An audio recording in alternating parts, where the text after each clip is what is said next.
Jewellery Hanamkonda ప్రారంభోత్సవ offer flat 20% VA December 14 నుండి 22 వరకు. నమస్కారం, వెల్కమ్ టు ఐ డ్రీమ్. ధర్మ మార్గం విత్ విజిత కార్యక్రమానికి స్వాగతం.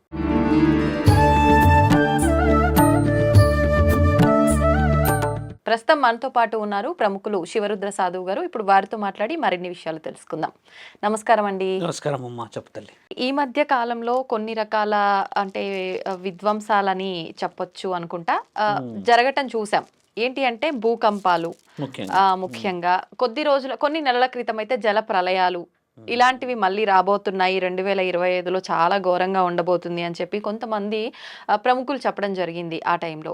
అయితే నిజంగా ఈ భూకంపం జరగడము, ఈ ప్రళయాలు రావటం ఇవన్నీ చూస్తుంటే రానున్న కాలంలో ఇంకా ఎలా ఉండబోతోంది? ఎలాగూ మనం ఈ 2024 ఎండుకు వచ్చేసాం కాబట్టి 2025లో ఇలాంటివి ఎక్కువగా జరిగే అవకాశం ఉందా? ఇంకొక క్వశ్చన్, ఇప్పుడు మనకు కుంభమేళా కూడా జనవరిలో జరగబోతోంది. ఇలాంటి విధ్వంసాలు జరగటం కనుక ఉంటే ఈ కుంభమేళా వల్ల ఏమైనా ఆపగలిగే అవకాశం ఉంది అంటారా? మానవ శరీరంలో అమ్మ మనకు అన్ని విద్యలు పరమాత్ముడు చెప్తూనే ఉంటాడు. 15 కర్మలని ఒక తల్లి గర్భంలో ఉన్నప్పుడే శిశువు రాసుకుంటాడు. 16వ కర్మ పుణ్యం అన్నమాట.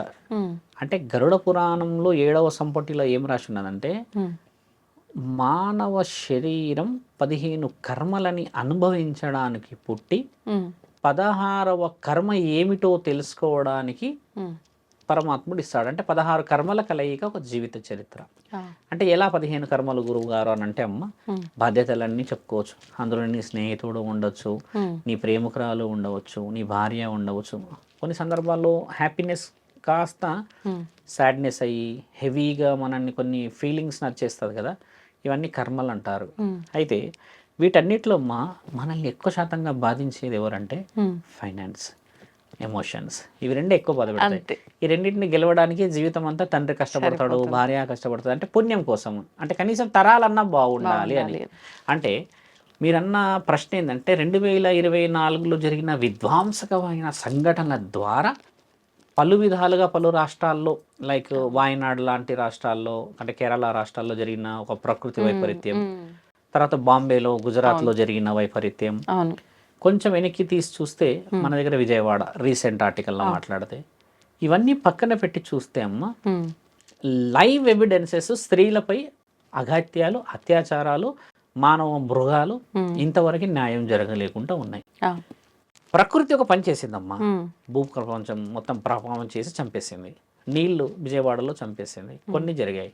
ఏ చంపినా కూడా, ఏం చేసినా కూడా దానికి అక్కడికి న్యాయం జరిగింది. అంటే అలా జరిగినప్పుడు చనిపోయిన వాళ్ళంతా ఇలా ఇబ్బందులు పెట్టిన వాళ్ళ, అంటే వాళ్ళతో పాటు మంచి వాళ్ళు కూడా వెళ్ళిపోతున్నారు కదా. అంటే పరమాత్ముడు ఏం చేస్తాడంటే ఒక ఏనుగు పోతూ ఉంటే చిన్న చిన్న చిన్న చిన్న చిన్న విష పురుగులు, చీడ పురుగులన్నీ అడ్డు వచ్చినాయన్ని కొన్ని పోతూ ఉంటాయి. కానీ ఏనుగు డెస్టినేషన్ ఏంటంటే నిన్ను అక్కడ బేస్ సెట్ చేయడం. అంటే ధర్మాన్ని అక్కడ కాపాడడానికి వెళ్ళిన ఆ ఏనుగు ఎందుకు ఎగ్జాంపుల్ చెప్తున్నా అంటే, ఆయన అంత వెడల్పుగా 2-3 వేల కిలోలతో పోతాడు. అంటే ఇందులో చిన్న చిన్న చిన్న చిన్న చిన్న జీవరాశులకు ఇబ్బంది జరిగినా ఆయన సెట్ చేయబోయే ఆ లాస్ట్ డెస్టినేషన్ ఏది ఉంటుందమ్మా, కొన్ని లక్షల కుటుంబాలు బాగుపడతాయి. ఇది యాక్చువల్లీ వంశ ఇతివృత్తాంతం అంటారు దీన్ని. ఎలా అంటే, మీ నాన్న ఎంత కష్టపడి ఉండొచ్చు తల్లి, ఈరోజు నువ్వు ఇంత సంపాదించడానికో, ఇంత చదువులు చదవడానికో ఎన్నో చేసి ఉండొచ్చు కదా. మరి ఆయన అందులో నీకు తెలియకుండా మోసం కూడా చేసి ఉండొచ్చు.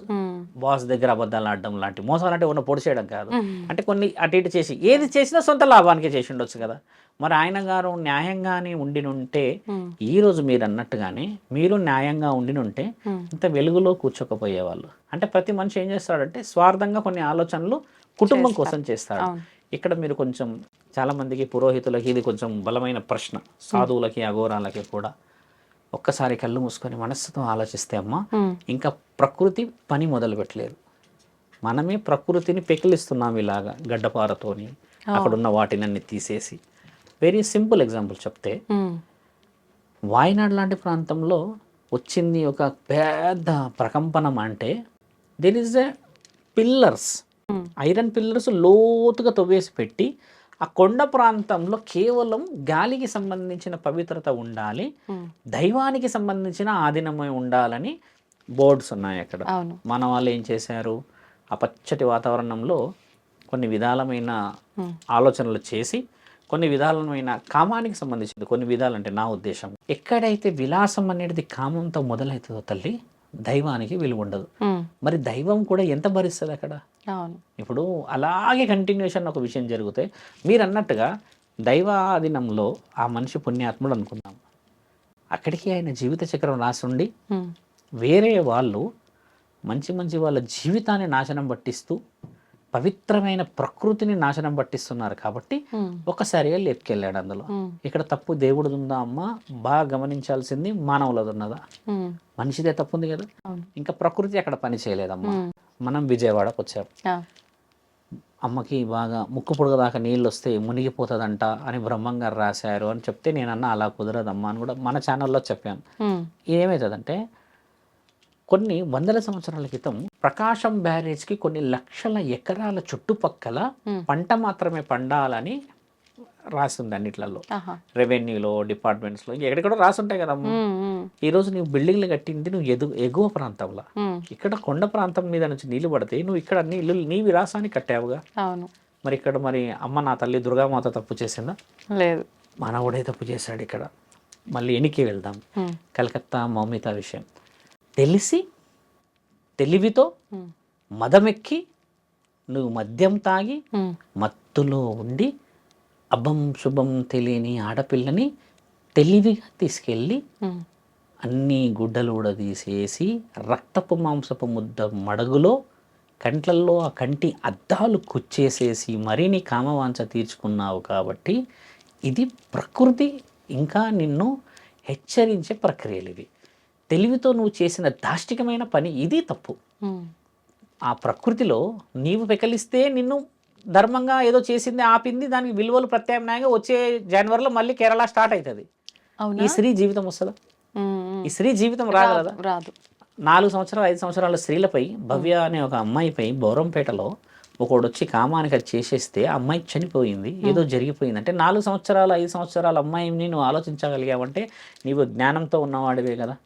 ఇప్పుడు జ్ఞానం లేదు, వాడు కొంచెం ఇమ్మోటల్ మద్యం మత్తులో ఉన్నాడంటే నువ్వు చెట్టుకో లేకపోతే పుట్టకో లేకపోతే కుక్కను పట్టుకుంటే ఉంటే నీకు జ్ఞానం లేకపోయి ఉండవచ్చు, నువ్వు అదే అనొచ్చు.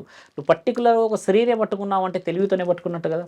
కాబట్టి ఏంటంటే అమ్మా ఇక్కడ జరుగుతున్న ఈ ప్రక్రియకి 2025 ఏ విధంగా ఉండబోతున్నా అనేది నీ ప్రశ్న. 2025కమ్మా ఇలాంటి క్రూరముగాలకి శిక్షలు వేయబోతుంది. ఇది రావాలి, నరేంద్ర మోడీ గారు తీయాలి. అలాంటి ఇది జరగకుండా మన దేశాన్ని మనం కాపాడాలి. దానికి ఒక కారణ జన్ముడే చేస్తాడు కానీ పరమాత్ముడు మాత్రం ప్రకృతి రూపంలో ఏ రూపాన్ని చూపెట్టాడు. సృష్టి ఆయన సృష్టించేశాడు. ఇంకో విషయం, ఇది కలియుగం నా తల్లి. కలియుగంలో అన్ని తప్పులు జరుగుతాయి, దానికి ఇలా ఉంటాయని రాసేశారని. ఇప్పుడు చేయాల్సిన దానిలో ఏంది? ఒక కారణ జన్ముడి చేత ఒక కారణాన్ని మళ్ళీ కారకులమై మనం రాసి దాన్ని పాటించాలి. స్త్రీలని కాపాడాలేని రాజ్యం ఎప్పటికీ కూడా ప్రకృతి ఒడిలో కలవాల్సిందే. నన్ను అడిగితే మొన్న భూకంపం వచ్చిన రోజు the first question from the press వాళ్ళు ఏమడిగారంటే, స్వామి గారు ఎప్పుడు రాని హైదరాబాద్లో వచ్చింది భూకంపం అని అన్నారు. చుట్టుపక్కల అన్ని చూసారా అని అడిగారు. చూసాం, అన్ని 16-17 అంతస్తుల బిల్డింగ్ ఉంది అని అన్నారు. 16-17 అంతస్తుల బిల్డింగ్ ఉన్నప్పుడు మరి భూకంపం రాదా అని అంటే మరి ఏంది సంబంధం అంటే, ఒకప్పుడు తాటాకుల మట్టలు ఉండేటి, తాటాకులతోనే ఇల్లులు ఉండేటి. ఆ తాటాకుల మట్టలు ఉండేసరికి ఏమవుతుందంటే అమ్మా మీద పడితే మనిషి మీద అది ప్రాణాలు పోయేంతగా పడదు. ఇప్పుడు నువ్వు పెద్ద పెద్దగా చేసావు, ఇప్పుడు ప్రాణ నష్టం ఎక్కడ జరుగుతుందంటే ఆ గోడలు నీ మీద గూలబడి వచ్చినప్పుడు ప్రాణం పోతుంది. కాబట్టి భూకంపం అంటే భయం. ఒకవేళ తాటాకు మట్టలు ఉంటే ఈరోజు భూకంపానికి భయపడకపోయే వాళ్ళం ఏంది అలా వచ్చిపోతుంది అని. అప్పుడు భూకంపాలు వచ్చాయిగా, ప్రాణ నష్టం జరగలేదు. ఇప్పుడు ప్రాణ నష్టం జరుగుతుందంటే if you build a building 18 or 19 floors, కిందికి వాళ్ళు కొన్ని డిజిట్స్లో లోపలికి వెళ్తారమ్మా. అలాంటి పెద్ద పెద్ద ఉన్నప్పుడు మరి ప్రకృతి కింద దాని యొక్క గ్రిప్ ఎలా పెట్టుకోగలుగుతుంది? లోతైన ప్రాంతాలు ఉంటాయి, ఎత్తైన ప్రాంతాలు ఉంటాయి, లోతట్టు ప్రాంతాలు ఉంటాయి, కొన్ని ఏమో మెత్తటి ప్రాంతాలు ఉంటాయి. అంటే ఇందులో పంచాంగం ఎలా ఉండబోతుంది అని అడిగారు మీరు. నేనేం చెప్తున్నా, జరిగిన సంఘటనలు చెప్తున్నా. 2025లో పంచాంగం మానవుడు రాసుకోకపోతే 2026లో పరమాత్ముడు ముంచుకపోతాడు అందరినీ. 12 సంవత్సరాలు గడిపిస్తున్నాడు. 2025 1వ నెల నుంచి మళ్ళీ 12వ నెల వరకు అవకాశం ఇస్తున్నాడు. ఎలా ఇస్తున్నాడు మీరు ఎలా చెప్పబోతుర్రు? మీకేమైనా దేవుడు కనబడ్డా, మీకేమైనా శివుడు కనబడ్డా అనే ప్రశ్నలు మన అందరికి వస్తాయి. నాకెవరు కనబడలేరు, మీకు ఎవరు కనబడలేడు. కానీ ఆ తల్లి పడిన ఆ అర్థనాదాలు న్యాయం జరుగుతూ ఉంటే పరమాత్ముడు పని మొదలు పెడితే ఒక న్యాయం ఎలా జరుగుతుంది అంటే శిక్ష ఇచ్చినప్పుడే జరుగుతుంది. ఆ శిక్షల కోసమని ఇప్పుడిప్పుడే హిందువులు ఐక్యమయ్యారు, అవును. సభలు నిర్వహిస్తున్నారు, మనల్ని కాపాడుకోవాలి, భగవద్గీతలు పురాణాలు అని అంటున్నారు కదమ్మా. అలా అలా అలా అలా అలా అలా మన ధర్మం మళ్ళీ స్థాపించబడుతుంది. ఆ ధర్మం స్థాపించబడేటప్పుడు ఏమైతుందంటమ్మా, కొందరు వ్యక్తులకు ప్రాణాలకి ముప్పు జరుగుతుంది అని అంటారు కదా. ఉదాహరణ కలకత్తాలో ఆ అమ్మాయి చనిపోయింది, రేప్ కేసులు చేసి కొందరు చనిపోయారు. వీళ్ళు ఏం చేస్తారు తెలుసా అమ్మ, వీళ్ళంతా కారణ జన్మలు. ఆ కారణ జన్మలు ప్రాణాన్ని కూడా వదిలేసి మరో చరిత్రను రాయగలిగారనమాట. అది కదా నిజమైన జీవితం. అలా వాళ్ళే ఇప్పుడు ఆ అమ్మాయికి అలాంటిది సంఘటన జరగకపోయినుంటే ఒక చరిత్రని మళ్ళీ రాయలేం మనం. ఇప్పుడు మనకు అప్పుడు దిశ కేసు వచ్చింది తల్లి. ఇప్పుడు కొంతమంది హైదరాబాద్లో కానీ ఇక్కడ కన్నా పట్టుబడ్డారంటే చింతపండు చేసేస్తున్నారు పోలీసులు, కానీ పట్టుబడ కూడా జరుగుతున్నాయి కదా. ఇలాంటి 100 పట్టుబడాలి అనేటిదే 2025 జాతక బలం. ఇంకోటి 2025లో అమ్మ 3వ నెలల మహాప్రళయం ఉంది. ఆ మహాప్రళయం నీళ్ళ ద్వారానే ఉంది. ఆ మహాప్రళయం నీళ్ళ ద్వారా అంతటి ఎండాకాలంలో రావచ్చు. దాన్ని ఆపడానికి అని చెప్పేసి ఏ ప్రాంతాల్లో ఎక్కడైనా మొత్తం భారతదేశం మొత్తంలో ఎక్కడైనా పరమాత్ముడు ఆదుకోవచ్చు, ఎక్కడైనా పరమాత్ముడు వచ్చేసి ఇష్టం ఉన్నట్టుగా అడ్డుకోవచ్చు. జన నష్టం లక్షల్లో జరగవచ్చు. ఇప్పుడు మహమ్మారి కూడా పొంచి ఉంది ఇప్పుడు మనకి. ఎండ ముదిరితే ఆ మహమ్మారి బయటికి వచ్చే అవకాశం ఉన్నదని చెప్పేసి మొన్న రిలీజ్ చేశారు. ఆ మహమ్మారి కాలుష్యం ద్వారా వచ్చి శ్వాసకోశం మీద ఎక్కువ శాతంగా హార్ట్ బ్రీట్ ఏమంటారు మన ఈ శరీరంలో గుండె స్థితిని తగ్గించేది అని ఒక వైరస్ ఏదో ఫౌండ్ అవుతుంది అని కేవలం మన మీద ఎందుకు చూపిస్తుంది ఎక్కువ శాతం. మన దగ్గర జనం ఎక్కువ తల్లి. వేరే ప్రాంతాలలో ఏంటంటే రిస్ట్రిక్షన్స్ కొన్ని ఉంటాయి వాళ్ళకి, వాళ్ళు కొన్ని ఎన్విరాన్మెంట్లోనే బయటికి వెళ్తారు. మన దగ్గర ఏంటంటే సాయంత్రం చూడండి ఎంత సందడి ఉంటుంది, ప్రతి మార్కెట్ హెవీగా ఉండిపోతుంది. ఇప్పుడు దిల్సుఖ్ నగర్లో పోతే నువ్వు ఇక్కడ పోయినా 1 కిలోమీటర్ వరకు కనబడాడు, అంత హెవీ క్రౌడ్ ఉండడం చేత స్ప్రెడ్డింగ్ ఎక్కువ అవుతుంది. ఇప్పుడు మనం పంచాంగాలు, ఇతిహాసాలు, పురాణాలు, తాళపత్రాలు, తాళ గ్రంథాల గురించి మాట్లాడదాం. ఒక వైరస్ని ఎలా అరికట్టాలి అని అంటే అమ్మ, మనసుని శరీరాన్ని అరకడితేనే ఒక వైరస్ అరకట్టవచ్చు. ఇప్పుడు గౌరవమే లేని బతుకుల్లో బతుకుతున్న ఈ మన అందరము ఏ గౌరవం ద్వారా ఒక వైరస్ ఆపుతాం తల్లి? కరోనా వచ్చి లక్షల మంది చనిపోయారు, చాలా మంది బాధలు పడ్డారు కదా. 25 పంచాంగం చెప్తే ఒక ప్రళయమే ఎందుకు చెప్పానంటమ్మా, ఇక్కడ మతాలకు సంబంధించిన ప్రళయం రాబోతుంది. ఇంకొకటి మతాలకు సంబంధించి నీ మతం ఏమిటి, నా మతం ఏమిటి, నీ కొట్లాటల్లా. ఒకప్పుడు కర్ఫ్యూ అయ్యేది, మీకు గుర్తుందా అమ్మ? అప్పుడు మన స్కూల్లో ఉన్నప్పుడు ఎక్కడ ఉన్నప్పుడు కర్ఫ్యూ అంటా అని అలసరంగా ఆ కర్ఫ్యూ ఏందో మనం చూడలేక కానీ బంద్ పెట్టేవాళ్ళు, సెటర్స్ అన్ని పెట్టారు కదా. ఇలాంటిది ఎక్కువ శాతం జరగబోతుంది ఇప్పుడు. ఎందుకంటే ఒక మతం గురించి ఇంకొక మతం వాళ్ళు హెచ్చరికలు మొదలు చేస్తున్నప్పుడు, ఇప్పుడు బంగ్లాదేశ్ లాంటి ప్రాంతాల్లో ఏం జరుగుతుంది, మా మతము మా గొప్ప మా దేశం అని చెప్పేసి ఇప్పుడు ఆయన గారు ఇస్కాన్ సంబంధించిన ఒక వ్యక్తిని అంటే గురువు గారు ఎవరో ఉన్నారని చెప్పేసి ఆయన చిన్మయి దాస ఏదో ఆయనని అరెస్ట్ చేసి పెట్టేశారు కదా. ఆయన ఏదో హెచ్చరించాడని వాళ్ళ దేశం కాబట్టి అరెస్ట్ చేసేయగలిగారు. ఇక్కడ మన దేశంలో అయితే మనదే పై శక్తి ఉంటది కదా. మన దేశంలో కూడా మతాలకు సంబంధించిన అల్లకొల్లాలు ఉన్నాయి. మనం బాగా గమనించి చూస్తే క్రిస్టియన్స్ ముస్లిమ్స్ కి హిందువులకి పడదు. ఈ పడదు ఎన్ని రోజులు మొదలు పెట్టేస్తే ఇప్పుడు సభలు మొదలు పెట్టారు హిందువులందరూ. ఇంతకు ముందుకు మనకి సభలు ఉండకపోయేటి, మనంతా కేవలం రాముడి పాటలు, తర్వాత ఎల్లమ్మ డీజే పాటలు, బోనాల పండుగలు, దసరా ఇవి ఎక్కువ. ఇప్పుడు అలా లేదు. వీధిలో చూడండి జై శ్రీరామ్ అని మొదలు పెట్టేశారు, జెండాలో రాస్తున్నారు కదా. ఇది వైరం ఎక్కువయ్యే అవకాశం ఉంది ఇక్కడ. అలా అయ్యి మనమే గెలుస్తాం, దాంట్లో తప్పేం లేదు. మనదే గెలుపు ఉంది. ఎందుకంటే మన దేశంలో మనం గెలవకపోతే మరి వేరేవాడు గెలుస్తాడు. ఆ తల్లి మీరన్న పంచాంగాన్ని మనం రాసుకోవాలి, గెలవాలి అని అంటమ్మా. ప్రతి ఇంట అఖండ జ్యోతి వెలగకపోతే, ప్రతి ఇంట ఒక గౌరవప్రదమైన దైవాధీనం లేకపోతే, ప్రతి ఇంట సౌభాగ్యులు లేకపోతే ఈ భర్తలు ఈ యవ్వనస్తులు పిల్లలు ఉంటారు కదమ్మా, వీళ్ళందరినీ మన హద్దు హరుపులు పెట్టుకోకపోతే మహాప్రళయాన్ని పరమాత్ముడు చూయిస్తాడు, కానీ దాన్ని నిజం చేయకూడదు అంటున్నా. రాసునే వాటిని దాటొచ్చుగా తల్లి. అఘోరాలు వస్తున్నారు ఇప్పుడు అక్కడికి. వాళ్ళు ఏం చేస్తున్నారంటే వాళ్ళు హెచ్చరిక ఇప్పుడు ఎన్నిసార్లు చూడండి వాళ్ళు ఏం చేయబోతున్నారు. వాళ్ళు స్నానాలు చేయడానికి రావట్లేదు అక్కడ. వాళ్ళు ఎన్నో విషయాలు కనుక్కోవాలి. ఛానల్లో మీరు చేయాల్సింది కూడా ఏంటంటమ్మా, take a valid information about 2025 ఒక సెంచరీ ఎలా ఉండబోతుంది అనేది. మనం ఏం చేస్తామంటే పంచాంగం ఉగాది రోజు ఇలా జరుగుతుంది అంటాం. ఇప్పుడు ఉగాదిలో కూడా కొన్ని రాశి ఉంటాయి. మన ఉగాది పండుగ 60 సంవత్సరాల్లో చాలా ఒక ప్రక్రియ తల్లి. అందులో ఈ 25 ఎలా ఉందో కూడా రాశి ఉంటుంది. 25 బహు ఉత్తమంగా మనం సక్సెస్ అవుతాం, కానీ అంతే ఉత్తమంగా ఫెయిల్ అవుతున్నాం. నేను అన్నిటి అంటే ఫెయిల్ మానవులు కాపాడుకునే దాంట్లో అవుతున్నాము అంటున్నా. విలువలు కాపాడుకుంటే వస్తుంది అమ్మ సక్సెస్, కాబట్టి అలా రానియకండి అంటున్నా. మహమ్మారి పొంచి ఉంది ఒకటి, ప్రపంచనాలు ఎక్కువ పొంచింది రెండు, స్త్రీలకి గౌరవం పెరగాలనేది శుభసూచకం. ఇప్పుడు నరేంద్ర మోడీ గారి గురించి ఆలోచన మేము ఎక్కువ శాతం అదే ఎదురు చూస్తున్నాం. స్త్రీలకు రక్షణ లేదు తల్లి ఇక్కడ. అలా రక్షణ లేని ఏ దేశం బాగుపడుతుందమ్మా? గొప్పలు చెప్పుకుంటూ అయిపోతుందా మన దేశం గురించి? తప్పు కదా మాట. గౌరవం ఎలా రావాలి? నా స్త్రీని పట్టుకుంటే ఇలా తల నరుకుతారంట, ఇలా చేతులు తీసేస్తారంట, ఇలా కోసేస్తారంట అనేది వస్తే అప్పుడు మనందరికీ సెక్యూరిటీ. ఇప్పుడు 12-13 సంవత్సరాలకి అమ్మాయిలు వెళ్ళిపోతున్నారు తల్లి బయటికి. వాళ్ళు తిరిగి వచ్చే సమయం చూస్తే శరీరం కోల్పోతున్నారు, ఆరోగ్యం కోల్పోతున్నారు, అంతకు మించి వాళ్ళ భవిష్యత్తు కోల్పోతున్నారు. They are coming back after 6 months or 7 months, 18-19 yearsకి వెళ్ళిపోయి ఏం కోల్పోతున్నారు తెలుసా అమ్మ? అంతే, ఇంకా ఇంత చీప్ అయిపోయింది లైఫ్, నలుగురిలో విలువ పోయింది అనేది కోల్పోతున్నారు. ఇక్కడ శరీరానికి అదుపు లేదమ్మా. ఆ అదుపు రావాలనే నా ప్రయత్నం. ముఖ్యంగా తల్లిదండ్రులు నిద్రపోతురు తల్లి. చాలామంది మీరు ప్రవచనాలు పెట్టండి మేము వింటాము అని అంటారు కదా, చూసారా వాళ్ళు ఎలాంటి పరిస్థితులు ఉన్నారు? ప్రవచనాలు శివరద సాధు పెడితే వింటా అంటున్నారంటే వాళ్ళ అవసరం ఒక వ్యక్తి కదిలిస్తాడని ఎదురు చూస్తున్నారు.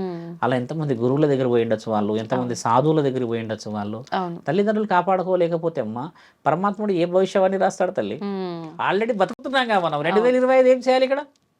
ఏం చేయనికి రాదు. 2025 అయినా ఇంకొక 25 వచ్చినా కూడా మనము ఈ రోజు కదం తొక్కకపోతే ఏది కదిలియదు. చిన్న చిన్న పిల్లలు అని అంటే నాకు ఒకటి గుర్తొచ్చిందండి. చెప్పమ్మా. చాలా మంది ఈ మధ్య కాలంలో మాకు దేవుడు కనిపిస్తున్నాడని, దేవుడితో మాట్లాడుతున్నామని చెప్పి అంటున్నారు. ముఖ్యంగా మా పైకి భగవంతుడు అమ్మవారు వస్తుందని చెప్పి, పూనకాలని చెప్పి, మేము కొలుపు చెప్తున్నామని చెప్పి, అంటే అమ్మవారు మాతో ఇది చేయించడం కోసమే మా పైకి వచ్చింది అని చెప్పి చిన్న చిన్న పిల్లలకి, యంగ్స్టర్స్కే ఎక్కువగా అమ్మవారు రావటం చూస్తున్నాం. అంటే గత కొన్ని సంవత్సరాలుగా మనం అమ్మవారు రావటం అనేది, శిగాలు ఇలాంటి పూనకాలు విన్నా కూడా ఏజ్డ్ వాళ్ళకు మాత్రమే ఎక్కువగా రావడం చూసాం. ఎందుకు ఇప్పుడు యంగ్స్టర్స్ లో వస్తున్నారు? నిజంగా ఇది నమ్మొచ్చు అంటారా? ఇదంతా ఫేక్ అనుకోవచ్చు అంటారా? ఒక విధంగా ఏం చెప్పాలంటే అమ్మ, మనము ఫేక్ అని అనకుండా మనం కొంచెం తెలివిగా ముందుకు వెళ్దాం. ఎవరైనా పర్సనల్ గా ఫోన్ చేస్తే మీరు నా నెంబర్ ఇవ్వండి, ఇస్తే నేను వాళ్ళని లైవ్ గా కలుస్తాను. ఎందుకంటే ఛానల్లో ఉన్నాం కాబట్టి మనం కొన్ని ఆలోచనతో చెప్తాను. ఒక వ్యక్తి వచ్చి అమ్మవారి పైనే వస్తుంది అని చెప్పినప్పుడు అడిగిన విషయం ఏంటంటే, మొదట ఎలా వస్తారు, ఎందుకు వస్తారు అని మనం అడుగుతాంగా. మీరు యాంకరింగ్ పోల్డ్ కాబట్టి మీరు కూడా అలాంటి క్వశ్చన్స్ అడుగుతారు. ఇప్పుడు మా దగ్గర కూర్చున్నప్పుడు వాళ్ళు ఇష్టంగా రారు, వాళ్ళ తల్లియో తండ్రియో పట్టుకొని వస్తాడు ప్రెషర్గా. ఫోన్లో నాతో మాట్లాడమంటే మాట్లాడలేరు వాళ్ళు. తీసుకొని వచ్చారమ్మా. తీసుకొని వస్తే కర్మన్ ఘట్ ప్రాంతం నుంచి నా దగ్గరకు వస్తున్నట్టుగా చెప్పకుండా తీసుకొచ్చి కూర్చోబెట్టిన తరుణం చెప్తున్నాం. కూర్చోగానే హాయ్ నాన్న, హౌ ఆర్ యూ అని చెప్పేసి కొంచెం ఇక ఇంగ్లీష్లో ఆ వర్డ్స్ ఈ వర్డ్స్ మోడర్న్గా మాట్లాడినా. మాట్లాడేసి so tell me about your life నాన్న, అది ఇది అని చెప్పేస్తే వీళ్ళ పేరెంట్స్ కొంచెం సిగ్నల్ ఇచ్చిన, కొంచెం వెనక్కి జరగండి అన్నట్టు. వాళ్ళు ఇప్పుడే వస్తామన్నట్టు వెళ్ళారు. కొద్దిగా దగ్గర కూర్చొని మాట్లాడినా, I'm like your father, your brother, అది అని మాట్లాడుతూ ఉంటే everyday mother and father is scolding me, unnecessary words they are talking and abusive language they are using and start చేసాం. అంటే what abusive language you are finding అంటే they are fighting each others in front of me only when I came back from school or college అంటే పోతుందంటే. So how can you find that they are fighting for something అని అంటే most of the sense they are talking about finance స్వామి అని అన్నారు.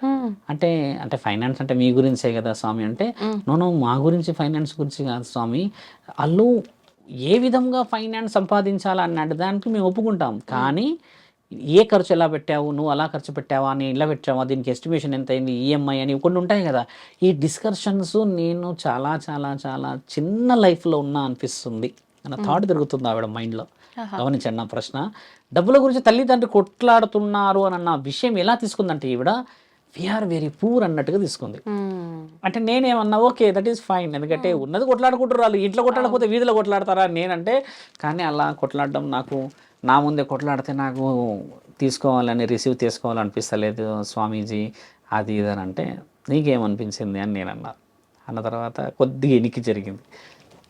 అమ్మాయి అబ్బాయిని love చేసింది. ఇంకా is a well good person, bike ఉంది, మంచి కార్ ఉంది, ఏదో ఏడ పరిచయం, సమ్ కాలేజ్ అబ్బాయితో తిరుగుతున్నాం, చేస్తున్నాం, well settled. At least will settle in future. How you will settle in future if boy is a settled person? అంటే there is a certain norms అమ్మా, లవ్ అన్నా, అట్రాక్షన్ అన్నా అని అంటే బాగుంటాం ఇంకా మేము. వీళ్ళతో నేను ఉండదలుచుకోలేదు ఈ ఫైనాన్స్ ఇష్యూస్లో. ఈ థాట్ యాక్చువల్ ఆవిడది, వీళ్ళతో నేను ఉండదలుచుకోలేదు. ఓకే, మరి ఆయన ఎలా ఉంటాడు అంటే ఒక సమ్ అట్మాస్ఫియర్లో ఉంటాము, చేస్తాము, అది ఇది అని మాట్లాడేది. అక్కడ వరకు ఒక టాపిక్ వచ్చింది. కొంచెం వెనక్కి వెళ్ళా, 3వ క్లాస్ 4వ క్లాస్ వరకు. తెలుసా అమ్మ 3rd క్లాస్లో ఎక్కడ ఉన్నారు, ఏం చేశారని వెళ్ళిన తర్వాత ఆవిడ చెప్పిన డిస్కషన్, అప్పుడు బాగుండే లైఫ్, మంచిగా ఉండే, ఆడుకునే వాళ్ళం, ఫ్రెండ్స్ ఉండే, కల్చర్గా ఉండే, ఇట్లా అన్నది. ఇప్పుడు నీ లైఫ్ ఎందుకు బాగుండట్లేదు అంటే ఎక్స్పెక్టేషన్స్ కదమ్మా అన్న. సడన్గా ఈ అమ్మవారు ఎందుకు వచ్చారు నేను అంటే, ఎందుకమ్మా అమ్మవారు వస్తే నాకు చాలా ఇష్టం రా నాన్న అని ఇట్లా టాపిక్ స్టార్ట్ చేశాను. అనగానే ఈవిడకి ఏంటంటే, ఈవిడని మనం డిస్కరేజ్ చేస్తే ఈవిడ నాకు సీక్రెట్లు చెప్పలేదు. అలా మెల్లిగా లాగేసి మన వైపు మాట్లాడినప్పుడు ఏమన్నది అని అంటే, ఆవిడ నాకు ఏ స్థితిగతులు ఉన్న శక్తి శరీరం మీదకి రాదు అని ఇండైరెక్ట్గా చెప్పింది. ఈవిడ బిహేవియర్ ఎందుకు చేస్తుందంటే, mother and father they cannot find ఆవిడ యొక్క పర్సనల్ లైఫ్. ఈ యొక్క డైవర్షన్ రాగానే ఈవిడకి ఏదో అయిపోయింది, చాటింగ్ ఎక్కువ చేసి పొద్దుంతా నిద్రపోవడాలు, బయట కాలేజ్ కానీ ఇంకెక్కడికైనా పోయినప్పుడు తినేసి రావడాలు చేసేసి ఇంట్లో హెల్త్ బాగాలేదని చెప్పి పడుకోవడాలు, ఇవన్నీ కొంచెం అబ్నార్మాలిటీస్ గమనించినప్పుడు నా పైన ఎవరో ఉన్నారు, ఏదో జరుగుతుంది అని కొద్దిగా అట్మాస్ఫియర్ క్రియేట్ చేసినప్పుడు వీళ్ళ మైండ్ అంతా ఎల్లమ్మ మీదే ఉండిపోయింది. యాక్చువల్లీ ఈవిడ ఈ అమ్మాయి మైండ్ అంతా సొసైటీ మీదకి వెళ్ళిపోయింది. కాబట్టి బయటికి రాకపోవడానికి కారణాలు ఏంది అనేది తల్లిదండ్రులు కనిపెట్టాలి. ఈవిడ ఎక్కడ పోతుందని కనిపెట్టాలి. అమ్మాయి బాగా ఉండి మంచిగా తినేసి వస్తుంది, బయట అన్ని చేస్తుంది, తిరుగుతుంది అని అంటే అమ్మ సెట్ ఆఫ్ ఒక మైండ్ ఉన్నది ఆవిడ దగ్గర. ఆ మైండ్ని నువ్వు రీడ్ చేయట్లేవు అంటే మదర్ ఫాదర్ ఇంట్లో లేరని అర్థం. అంటే వాళ్ళు వర్క్ కోసం వెళ్తున్నారు. ఈవిడ జీవిత ప్రక్రియ వేరేలాగా అయిపోయింది కదా. ఓపెన్ అన్నాకమ్మ వాళ్ళ మదర్ని పిలిచి అడిగిన తర్వాత, షీజ్ 16-17 years, ఏం సంగతి అని చెప్తే వాళ్ళ అమ్మని అడిగితే పరిస్థితులు ఇట్లా వెళ్తున్నాం కదా అంటే, నేనేమన్నా అంటే, మీ అమ్మ మీ నాన్న నీ కళ్ళ ముందే ఏదన్నా చేసుకోనో లేకపోతే ఏదైనా కోల్పోయో, ఆరోగ్య పరిస్థితి కోల్పోతే ఎలా ఉంటుందని అడిగాను. నువ్వు అప్పుడు మెల్లి కంట్లో నుంచి నీళ్ళు డ్రాప్ అవుతున్నాయి, ఏడప్పుడు మొదలుపెట్టింది. అమ్మ నాన్న లేకపోతే వాళ్ళు నన్ను పెంచారు, కష్టపడ్డారు అంటే 3-4 years క్రితం ఎలా ఉంటావు అని అడిగాను కదా. అక్కడ నుంచి అడిగినప్పుడు ఏంటంటే, మదర్ ఫాదర్ లేకుంటే నీ లైఫ్ ఏంది అని శూన్యం చేస్తారు కదా అని చెప్పి అడిగినప్పుడు ఏమన్నదంటే ఆవిడ, ఫ్రీడమ్ ఇస్తే నేను ప్రశాంతంగా ఉంటాను అన్నవాడు వదిలింది ఆవిడ. ఫ్రీడమ్ ఎలా రావాలి? వీళ్ళిద్దరు ఫైనాన్స్ పరంగా గొడవకూడదు ఒకటి, ఈవిడ ఏది అడిగితే అది తెచ్చేయాలి 2, ఈవిడ ఏదైనా మాట్లాడితే ఎదురు పడకూడదు 3, ఈ మొబైల్ ఇచ్చేసేయాలి, దాంట్లో ఎవరితో చాటింగ్ చేస్తున్నావు అడగకూడదు 4. ఇలాంటి కొన్ని విషయాలు రిస్ట్రిక్టెడ్గా ఉంటే ఈవిడ కళ్ళు మూసుకున్నప్పుడు నేను అది అని చెప్పినప్పుడు వాళ్ళ మైండ్ డైవర్షన్ జరిగింది కదా ఇక్కడ. అలా వచ్చిన ఆడపిల్లలే చాలామంది ఉన్నారు ఇక్కడ. ఇక్కడ ఇంకొక సందర్భం, చాలా టాకెటివ్ సందర్భం. ఒక ఊరికి పోతున్నామ్మా నేను కర్నూలులో. ఆవిడ పసుపు గిసుపు అన్నీ వేసుకొని వచ్చి కూర్చుంది. జడ ఇలా అనుకుంటూ ఉంది నా ముందు. శివరుద్ర సాధు వచ్చిండంట అనగానే నాతో పాటు అందరూ ఉన్నారు, వీళ్ళంతా కొంచెం దూరం జరగండి అందరూ అన్నట్టు అందరం దూరం జరిగిపోగానే ఆమె ఇట్లా గోడకి ఇలా ఒరిగి మాట్లాడుతుందమ్మా. ఒక సాధువుని అన్నప్పుడు నా దగ్గర ఒక గౌరవంగా నిలబడచ్చు కదా. నేనేమో త్రిశూలం ఇలా పట్టుకొని చెప్తల్లి అని చెప్పి ఇలా నిలబడి, నేనంటే ఆవిడ ఉన్న ఆ గోడకి ఇలా ఒరిగి మాట్లాడుతుంది నాతో. ఏదేదో ఫ్రెండ్ ఎక్కడి నుంచో వచ్చేసి నెల్లూరు నుంచి అన్నట్టుగా. నేనేమన్నానంటే, ఏం జరుగుతుందంటే ఎల్లమ్మ వస్తుంది అన్నదమ్మా. ఎల్లమ్మ వస్తుందా అమ్మ, ఏం చేశారు ఇప్పుడు అంటే, ఇంట్లో కొడుతున్నారు బాగా అని అన్నారు. ఎవరు కొడుతున్నారు? ఎల్లమ్మ వస్తుందని నేను కొడుతున్నారా అని అడిగిన. అయినా కొడుతున్నారు అని అంటే నేనేం అడిగినంటే, ఒక మాట చెప్తా ఏమనుకో కదా అమ్మ, బాధపడొద్దు అన్న. చెప్పండి స్వామి అన్నది. నీకు అక్రమ సంబంధం ఉందా అని అడిగిన. ఒకసారి ఈ చున్నీ ఈ చీర అమ్మ ఇలా తీసి ఇలా చదివేసింది ఒకటేసారి. మా ఆయన కొడతాడు స్వామి, నాకు ఒక ఆయన ఉన్నాడు అని చెప్పేసింది. సింపుల్ కథ. నీకు ఎల్లమ్మ లేదు, ఇంకా ఏ తల్లి లేదు, ఇది దాయడం కోసం ఎల్లమ్మని పట్టుకున్నావా అని అన్న. కరెక్ట్గా కిందికి వంగిందమ్మా. ఇంకా అంత టక్కుని ఎలా చెప్పావు స్వామి అని అంటే, నేనన్నా చెప్పేది ఏం లేదమ్మా, ఇప్పుడు ఒక మానవ జీవిత శరీరాన్ని చూసిన నీకే ఎల్లమ్మ తల్లి గురించి ఒక అవగాహన ఉంటే, సాధు సంతులము కూర్చొని పరమశివుడు హరా హరా అని పొద్దంతా రాత్రంతా అరుచుకుంటూ తిరిగే నేను ఒక వ్యక్తి విషయం చెప్పలేమా అని అంటే, ఇప్పుడు నేను ఏం చేయాలా స్వామి అన్నది. ఏమి చేయలేవమ్మా, నీ పెన్మిటిని చూసుకో. ఇప్పుడు గోప్యంగా పెట్టావు ఈ విషయం, కానీ నీది గోప్యము ఊర్లో ఉన్న అందరూ తెలిసి నీ బలుగుతుంది అని చెప్పిన. కనిపెట్టరా తల్లి సీక్రెట్, ఇప్పుడు ఒకటి కనిపెడతారు కదా, అది దాచిపెట్టడానికి నా మీద వీళ్ళు చేసే ఈ పనులు పడకూడదు అన్న ఉద్దేశం ఈవిడ మొదలుపెట్టింది కదా. చాలా రియలైజ్ అయ్యి ఏమైందంటే, ఈ స్వామి నెంబర్ ఇవ్వండి అని అన్నది. ఇంకా మన వాళ్ళు ఇచ్చారో చేశారో నాకు తెలియదు. అప్పుడు నేనేం చేస్తా, ఆవిడ ఫోన్ నెంబర్ ఇస్తే వస్తే ఎల్లమ్మని రప్పియాలా, లేకపోతే ఈవిడని సౌభాగ్యవతిలాగా నీ ఇంటికి వెళ్ళమని చెప్పాలనా? ఒక్కటే చెప్పిన, మీ ఆయన కాళ్ళ మీద పడి మంచిగా ఉంటా అని బతుకుతే అందరు సెట్ అయిపోతారు. ఈ యొక్క సుఖమే 10 నిమిషాల కోసం వాడు అందగాడు చందగాడు 6 అడుగులు ఉన్నాడు అని అంటే మాత్రం చేతిలో అక్కడ ఇక్కడ నిప్పులు పోసారు కదా, ఈసారి నీ నోట్లో పోస్తారు అని చెప్పాను. కొంతమంది దేవతలు వచ్చినప్పుడు ఈ సలాకులు కాల్చి పెడతారు, మీకు తెలుసా సినిమాల్లో ఉంటుంది, ఇలా పెడుతుంటారు, కోస్తారు. ఆ బాగా వేడి చేసి పెడితే స్పందన ఇవ్వకపోతే దేవత వచ్చినట్టు, స్పందన ఇచ్చేస్తేనేమో దేవత రాదనమాట. ఈవిడ అలా కూడా చేశారంట. అయితే అంటే ఇప్పుడు మీరు చెప్పిన 2 ఎగ్జాంపుల్స్ తీసుకుంటే పరిస్థితుల ప్రభావం వల్ల 100% కవర్ చేయడానికి కొంత, లేదు అంటే వచ్చిన దేవాది దేవతలు ఇబ్బందుల శరీరం వల్ల మీదకి రారు తల్లి, రారు. శరీరం మీదకి వచ్చే వాళ్ళు లేరు.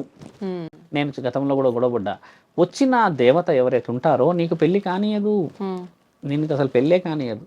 ఓకే, ఆవిడ ఆ దినం నీవు.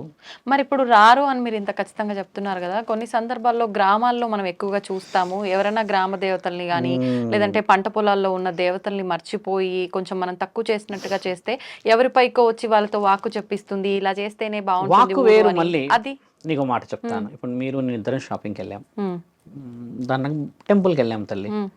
మీరు టక్కున రుద్రాక్ష కావాలి అని అన్నారు, ఆ రుద్రాక్ష తీసేసుకొని మెడల్ వేసుకోగానే రోడ్ యాక్సిడెంట్లో ఇద్దరం తప్పించుకోగలిగాం. ఉదాహరణకి మీ ఫస్ట్ వర్డ్ ఏమంటారు తెలుసా, చూసావా రుద్రాక్ష ఉండడం వల్ల అంటాం కదా. ఇది పరమాత్ముడు అందరి దగ్గర పలుకుతాడు తల్లి వాక్కు. నా దగ్గర పలుకుతాడు, నీ దగ్గర పలుకుతాడు, రోడ్డు మీద ఉన్న బిచ్చపోడే ఆధారాలు కూడా పలుకుతాడు. అది వాక్కు పరమాత్ముడి యొక్క వాక్ చాతుర్యం. అది ఆయన చెప్పుతే వినబడదు కాబట్టి, ఆయన కనబడితే నమ్మవు కాబట్టి ఆ నాలికని కదిలిస్తాడు అక్కడ. ఇది అందరి చేతిలో ఉంది అంతే. మీరన్న కొంటే ఎల్లమ్మలు కొంటే దేవతలు వీళ్ళు చేసేది ఏంటంటే అమ్మ, కొంతమంది సిగం ఊగుతారు, వాళ్ళు భక్తితో ఊగుతారు తల్లి. ఐ గివ్ హ్యూజ్ రెస్పెక్ట్ వాళ్ళకి. వాళ్ళు భక్తితో ఎల్లమ్మ అని అనరు, వాళ్ళు నేను ఎల్లమ్మ భక్తురాలిని అని వాళ్ళు బహు ఉత్తమముగా బోనాలు ఎత్తుకొని ఆడతారు. నేను హ్యాపీగా రెస్పెక్ట్ ఇస్తా వాళ్ళకి. కానీ నేనే ఎల్లమ్మ అంటే మాత్రం నేను 5 నిమిషాలు కూడా ఉన్నాను, వెళ్ళిపోతాడు. ఎందుకంటే ఎల్లమ్మ తల్లి బోనం ఎత్తుతే మరి ఎల్లమ్మ ఆడ గుడిలో ఉన్న ఆవిడ ఎవరు తీసుకెళ్ళాలి బోనం? మరి ఇప్పుడు నేనే దేవుడు శివుడు అనుకోండి, నేనే శివుడిని అని బోనం ఎత్తుకున్నా తల్లి. ఇప్పుడు నేనే శివుడిని అయితే నేను బోనం ఏడికి తీసుకెళ్ళాలి? మరి ఒక నిర్ణయం చాలా బాగా స్పష్టంగా తెలియాల్సింది అది తల్లి. ఇప్పుడు ఆ వర్షంలో మీరు చెప్పారు కదా, కొంతమంది గ్రామ దేవతలకు కొంటే అంటే వాళ్ళ కళలో కనబడతారు, కొన్ని సిగ్నల్స్ ఇస్తారు. పట్టు చీర కనబడడమా, పండు కనబడడమా, పసుపు అంటే బండారు కనబడడమా, కుంకుమ కనబడడమా, వెండి కనబడడమా, బంగారం కనబడదు. మళ్ళీ కొన్ని ప్రమద గణాల అనుమతులు ఇస్తారు, వేప చెట్టు కనబడడమా, ఇట్లా కొన్ని కనబడతాయి. అదే దుష్ట శక్తి ఏంటంటే గజ్జల చప్పుడు చేస్తుంది. ఇది చాలా మందికి తెలియాలి. ఎక్కడైతే గజ్జల చప్పుడు వస్తుందో అక్కడ దుష్ట శక్తి ఉందనేది 100% తెలుసుకోవాలి మానవులు. కానీ చాలా మంది గజ్జల శబ్దం దేవత చెయ్యతల్లి, అసలు అలా చెయ్యదు. నా దగ్గర చాలా వందల మంది వచ్చారు ఆ విషయంలో, నేను చెప్పి రుజువు చేయించా. ఈ గజ్జల శబ్దం ఎవరు చేస్తారంటమ్మా, ఈ ప్రేతాత్మలు చేస్తాయి. నిన్ను అలర్ట్ చేసి నిన్ను ఆ సమయానికి బయటికి పిలిపియడానికో, నీ మీద ఏదో సంథింగ్ ఏదో ఉంటది. నీకు ఉదాహరణకు నువ్వు పవిత్రమైన భక్తురాలు అనుకో అమ్మ, ఒక భవానీ మాత భక్తురాలు అంటే నిన్ను పట్టుకుంటే భవానీ మాత అనుగ్రహం ఉండొచ్చు కదా ఆమె కూడా. కాబట్టి నిన్ను మేల్కొల్పే ప్రక్రియలో రాత్రి 12 నుంచి 3 గంటలకు వస్తుంది. ఏ దేవత కూడా 12 నుంచి 3 గంటలకు శబ్దం చేయదు. శాసనాలు ఇతిహాసాల్లోనే రాసింది కదా, 12 నుంచి 3 గంటల వరకు కలి యొక్క ఆధీనమైన సమయం అది. అంటే చెడు ప్రభావం. 3 తర్వాత మన మంగళ స్నానాలు మొదలైతాయి కదా ఏ గుడిలో అయినా.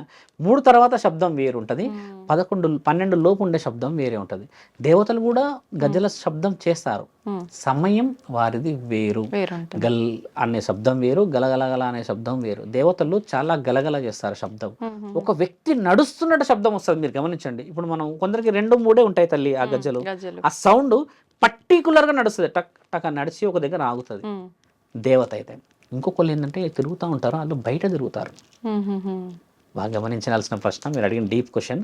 ఇప్పుడు ఇది మన బెడ్రూమ్ అనుకోండి, అదొక ఉదాహరణ కిచెన్ అనుకోండి, అదొక హాల్ అనుకోండి. Every corner we listen that sound. But ఎవిల్కి బయటనే శబ్దం చేయగలదు. అంత సింపుల్ లాంగ్వేజ్లో అంత సింపుల్ టర్మినాలజీ ఎలా మర్చిపోతారు మానవులు? నేను అక్కడ నాకు పిచ్చ కోపం వస్తుంది, ఎందుకంటే అడిగిన వాళ్ళు కూడా తిడతాను ఆడవాళ్ళని. ఏమా ఏడొస్తుందంటే ఓ వరండాలా తిరుగుతుంది అని అంటే వరండాలు ఎందుకు తిరుగుతుంది? దేవత అయితే ఇంట్లోకి రాకూడదా? నీ అనుమతి కావాలా? ఆవిడ ఇంట్లో నువ్వు ఉన్నావు కదా నేనంట. ఒక దేవత ఇంట్లో మనం పుట్టినాం కదమ్మా. నీవు ఉట్టక ముందుకే మీ నాన్నల ముత్తాతల నుంచి వస్తున్న ఎల్లమ్మ తల్లి పోచమ్మ తల్లి వాళ్ళు అంటే నువ్వు ఆమె ఇంట్లో ఉన్నట్టే కదా. మరి ఆమె ఇంట్లోకి చోటు ఎక్కడైనా ఉండవచ్చు కదా.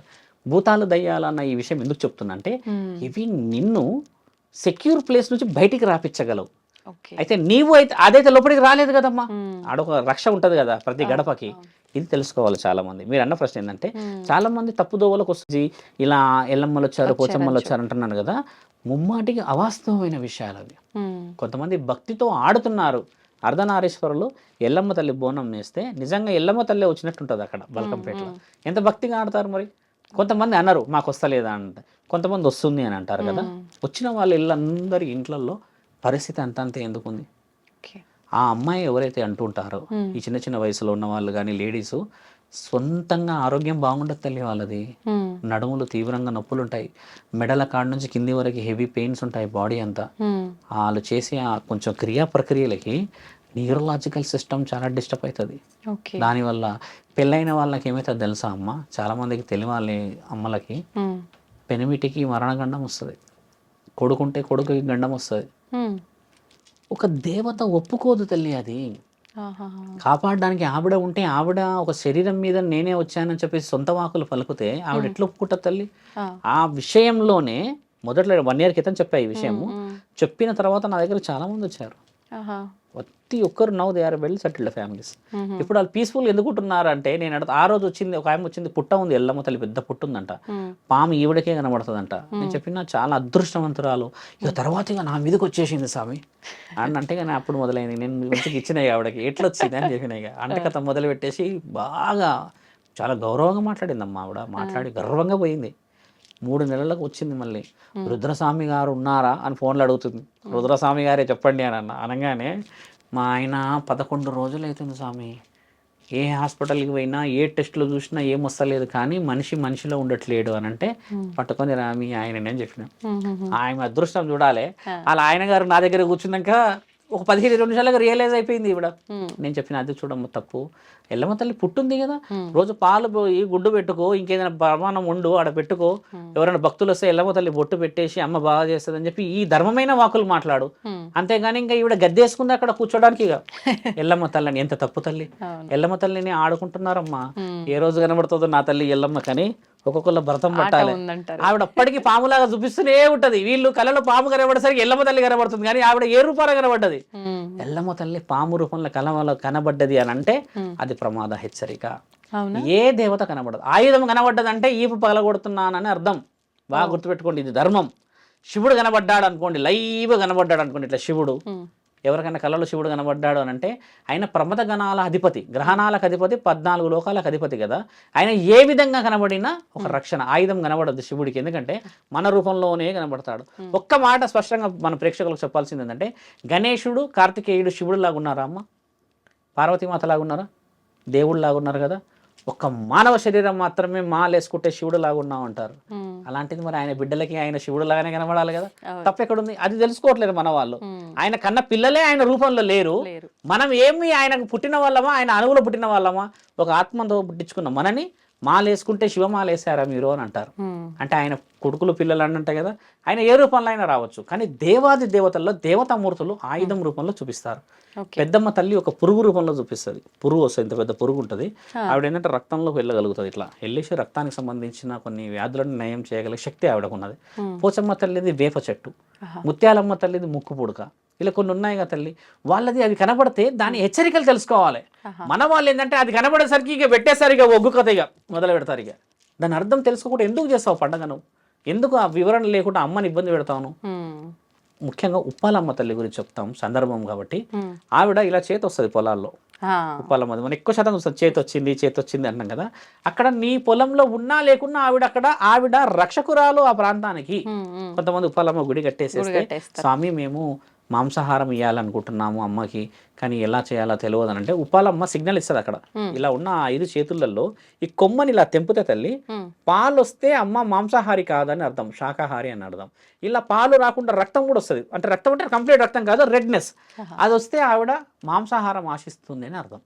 ఇంతటి లాజిక్ ఆవిడే ఇచ్చేసినాక నేను ఎవరిని తల్లి ఆడికి వచ్చేసి ₹1,00,000 ఖర్చు అవుతుంది నాయన, ఇక నేను ఊగుతా ఈడికి వచ్చి అని చెప్పేసి పుట్టమన్న తీసి ఇలా జల్లెడ పెట్టేసేసి వాళ్ళని నాశనం పట్టించినట్టుగా తల్లి. 100 మంది ఏమంటారంటే ఫోన్లో చెప్పేసేసింది చాలా, అయినా మేము ఉన్నకాడ చేసుకున్నాం అంటే ఒకటే మాట అంట, ఆ రోజు కూలి 500 వచ్చాయి కదా, 200 పెట్టి తీసుకురా పూజ సామాన్లు అమ్మకి చెయ్యి చాలు. నీ దగ్గర పచ్చడి మెతుకులు ఉంటే అందులోనే ఆమె కూడా తృప్తి. 20,000 అప్పు తెచ్చేసి పెట్టిన దాంట్లో అమ్మ తింటుందా అమ్మ? మనమేం తింటామా? బాధ అనిపించదా ఈ 20,000 ఎలా కట్టాలి అని? ఏ దేవత ఆశించదు తల్లి అలాగా. మొన్న రీసెంట్ కాల్ నాకు నల్గొండ నుంచి వచ్చిన కాల్. పొలంలో ఎంత కొట్టేసినా వస్తుందంట, ఎంత కొట్టేసినా వస్తుందంటే 3 అడుగులు కట్టండి, కట్టడానికి ఏమవుతుంది అమ్మవారిని అని చెప్తే, కానీ 2 అన్నదమ్ముల లొల్లుంది స్వామి అని అన్నారు. ఎవడో ఒకడు కట్టకపోతే మరి 2 ఈపులు వల్ల కొడుతుంది ఏమి? మొన్న ఒకటి చనిపోయింది వాళ్ళ ఇంట్లో. గతం చనిపోయినాక 11 రోజుకు మొదలుపెట్టేసి గుడి టామ్ టైం కట్టేసేసి నన్ను పిలిస్తే నేను రానన్నా. మనిషి చనిపోక ముందుకు చెప్పినాం కదా. అంటే ఆయన ఈ విధంగానే చనిపోయింది అనుకుంటున్నారు. ఆయన ఏ ఆరోగ్యంతో చనిపోయిండో మనకు తెలియదు. వీళ్ళు ఏమనుకుంటున్నారు, ఒక సాధువు చెప్పిండు గుడి కట్టాలని. 12 ఏళ్ల క్రితం మా తాత చచ్చిపోయినప్పుడు అదే చెప్పిండు గుడి కట్టాలని. మనం కట్టలేంరా. ఇప్పుడు పెద్ద నాన్న చచ్చిపోయేంత వరకు మనకు రాలేదంటే నెక్స్ట్ వీడియో కూడా వస్తాడని భయాన్ని కట్టేసిరు అక్కడ. అదే భక్తితో కాదు, ధర్మం తెలుసుకోవాలి అంటున్నాను. ఆ తల్లి దేవత లేదంటారా? ఎక్కడైనా ఉంది దేవత, మనసులో ఉంది కదా దేవత. అది తెలుసుకోలేని నీవు ఏ విగ్రహానికి పెడతావమ్మా ఆరాధన? అది తప్పు అంటున్నాం తల్లి. నిజంగా మీరు చెప్పినట్టుగా చూసుకుంటే గనక ఈ పూనకాలు, అమ్మవారు రావటం, ఇదంతా మీరు చెప్పిన లాజిక్, మీరు లైవ్ లో ఎగ్జాంపుల్ గా జరిగిన చెప్పిన దాన్ని బట్టి చూస్తే ఇది వాస్తవం కాదేమో అనిపిస్తుంది. నిజంగానే అలాంటివి నమ్మకూడదు, మూఢనమ్మకాలు అని కొట్టి పారేసే వాళ్ళు ఉన్నారు. ఇప్పుడు నిజంగా అలాగే కొట్టి పారేయాలనే ఒక ఇన్ఫర్మేషన్ కూడా మీ ద్వారా అయితే అర్థమైంది. నిజంగా చాలా మంచి విషయాలు తెలియజేశారండి. ధన్యవాదాలు. ధర్మో రక్షతి రక్షత.